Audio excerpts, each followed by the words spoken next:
ongoing price spiral in electricity. Thank you. The member for Balmain.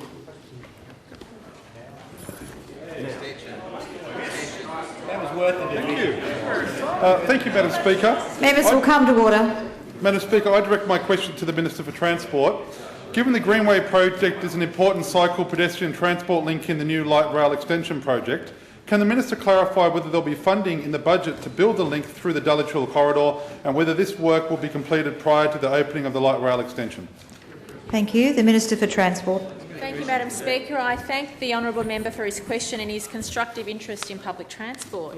Madam Speaker, active transport is a critical component of any serious attempt to get people out of their cars. And Madam Speaker, I know there is a lot of interest in the Innerwest Light Rail extension and the proposed Greenway, and I've spent a lot of time in the last few weeks meeting people who have an interest in or concern about aspects of the Innerwest Light Rail extension and also the Greenway project. Key to the success of this project and every other transport project is, of course, integration.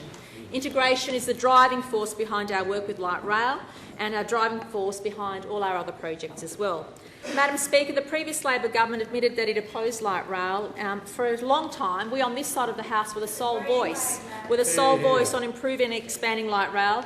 And as with so many of their public transport plans, those opposite approached light rail in a piecemeal fashion, where more often than not the left hand didn't know what the right hand was doing.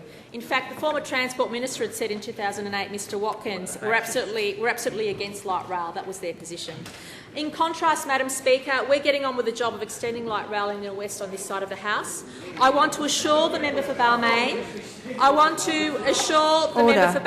that the federal government will build the light rail extension to the inner west and deliver an integrated active transport strategy. I note that just last night in this place, the member for Marrickville said, and I quote, "The Inner West Light Rail extension will improve transport access and provide important cross-connectivity in the Inner West." Indeed it will. Indeed it will. But in 16 years, and you never delivered it. The former Deputy Premier couldn't even deliver it in her electorate. We will deliver what she and her colleagues failed to deliver, and I want to give the member for Balmain my assurance on that point. We integrated and to demonstrate our activity in light rail already. We've already integrated light rail into the ticketing system in the first 100 days, something they failed to do. The Leader of the Opposition, when he was Transport Minister, didn't even look at that issue. We've established a light rail team to conduct a feasibility study into further extensions to the network, to the CBD, to University of New South Wales and the University of Sydney. But, Madam Speaker, back to the question asked by the member for Balmain. As I said, there has been a lot of feedback from the community on the Inner West Light Rail project and the Greenway, and we welcome this. We welcome this feedback we've been receiving, and I've asked the Light Rail project team to make sure they take all of this feedback into account.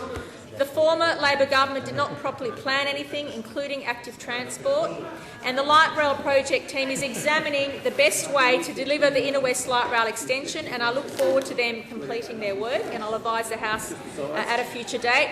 Like much of Labor's previous work in the transport portfolio, their planning for active transport, like cycling, has been woeful. There was no leadership from Labor around cycleways and pedestrian links, and the vacuum created by Labor's lack of leadership forced councils to pursue their own plans for active transport, resulting in many gaps in those vital links.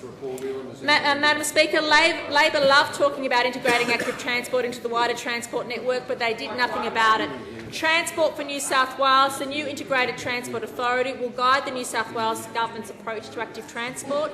Unlike Labor, active transport will form part of our future transport plans. It won't be a last-minute thought bubble. That's how they did things.